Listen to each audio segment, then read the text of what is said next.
In a very recent issue of Think Realty magazine, Greg wrote a little tidbit about Baltimore. And I think it's a very interesting city. I have not invested there yet. But Greg, what do you find in Baltimore that intrigued you, and why are you bullish on the city of Baltimore? Okay, so short-term pain, long-term gain. All right, that's a principle of real estate investing that a lot of really successful investors subscribe to, and I do too. And that is where you look at a situation where the big picture trending is working in its favor, but there's something happening in the short term that's making it devalued. Okay, and like one of the best examples is the state of Florida. Okay, during the housing crisis, Florida was in a really bad spot, but the migration from the Northeast to Florida hadn't stopped. So there was a short-term flare-up. It's almost like if two forces of nature were going to do battle, one of them being a wildfire, one of them being a glacier. The wildfire seems like the most powerful force on Earth, right? When you're close to it especially, it's violent, it's hot, it's destructive. But who wins between the fire and the glacier? The glacier just makes its way and it puts that fire out. And that's what happened in Florida, where you had migration out of New York, D.C., Boston, Chicago, Ohio, down to Florida. The short-term wildfire was over-speculation, over-development, a really hyper bubble market back during the crisis, and all that flame was put out. So now move up to Baltimore. Baltimore is a city that's had a tough run of corruption, a tough run of crime. It's got whole sections of the city that have been blighted, and it's a sad story because it's a proud city, it's a great city, but it's had a bad time, and a lot of that bad time.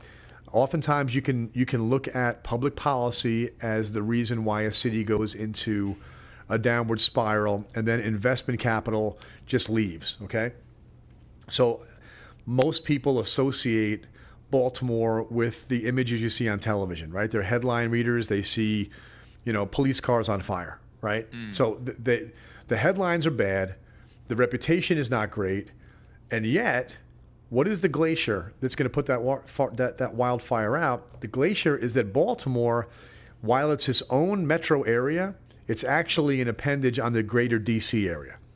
And D.C. is a beast, okay? D.C., from the standpoint, if you think of a mega market like that, D.C. is the sun, and then it's got a whole solar system revolving around it. And the biggest planet, the Jupiter, outside of the sun is Baltimore.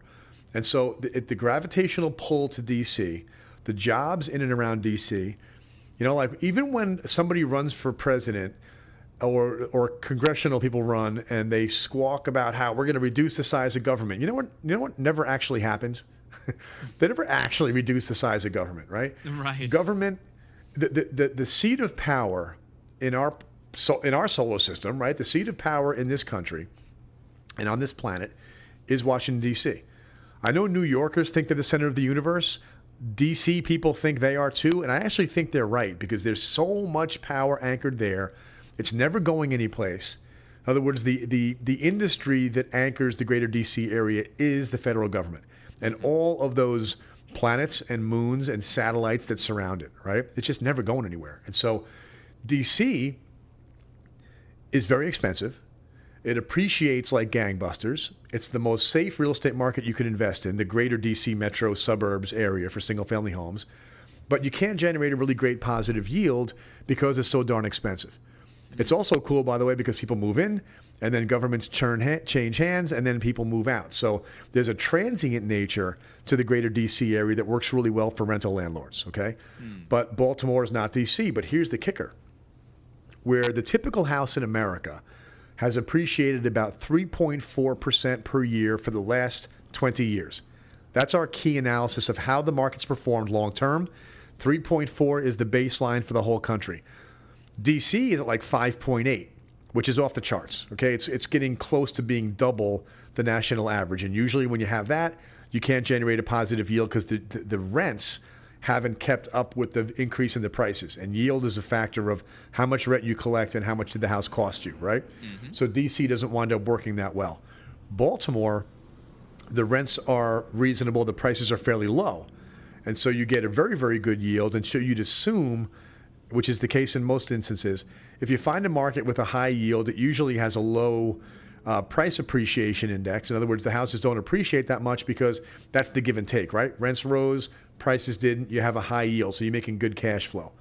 Baltimore, however, is a 5.5% annual appreciation market for the last 20 years, and nobody knows that. All right, 5.5%. Now that's almost as high as DC. It's above The reason average, is, for sure. Yeah. yeah, it went from like a $50,000 average house price to like a $100,000 average house price over 20 years. Okay. Now, when you see the way that maths out, that winds up being a 5.5% a year average. It's because it started so darn low, and it's only gone to a price that still you consider pretty low. It's more like 125, actually. I misread that. It's still a relatively cheap price. Some of your listeners, 125 grand for a house. Are you kidding me? I'll jump on that. That sounds great. That's a difference. Yeah, but that's grown from 50,000 to 125,000. So it's still a relatively low price, which means you make a yield. But if it continues like it has, and in my experience, the last 20 years is going to look a lot like the next 20 years. I've been tracking this 20-year history for a long time. It's a trend line that the markets tend to want to migrate back to and fight their way back to. Whether they go above it or below it, they make their way back to it. So short-term pain coupled with long-term gain and being connected to a mega trend in the overall real estate market and the population of the United States, which is DC. So for that reason, I think Baltimore is the best of both worlds. You can make a great yield, make a great appreciation, and the market is turning around. They're making the improvements that'll clean up those headlines over time. So if I'm looking at Baltimore, I'm sure there are other cities just like Baltimore that have very similar environments to foster long-term growth. I'm looking at Baltimore, I'm thinking, well, okay, I like it, it's good. What other cities are out there where you have a very major metropolitan city nearby, but maybe 30 minutes or 40 minutes or 45 minutes of a commute, you have more affordable housing? One such example of this is Chicago and Northwest Indiana. Right? Chicago, big city, very unaffordable. Northwest Indiana, very affordable, and a train ride away from Chicago. So these types of things one should really be paying attention to, especially when you're looking at growing your portfolio. You have to look at the political arena. You have to look at what the city is doing. And I mean, Greg, we talked about Detroit many times, and you have to understand what they're doing to clean up the city as well, in terms of leadership, in terms of city, the city policies, building policies, who they're bringing in, the jobs, population migration. All these things are really, really crucial. What's one gold nugget you can offer our listeners about picking a market as we go to break? Yeah, well, I think you nailed it. Go find a place. I think the most exciting part of real estate investing is not about finding a junker and flipping it or buying a house that I can buy cheap. I think it's about buying a market that I can buy cheap because of the population, migration, demographic trends that are benefiting that market. So you hit on something very key. Go to any city in America that's a very healthy city with lots of population growth and go out to the outskirts of the suburbs. If the market is growing in that direction, you're seeing the next suburb to pop.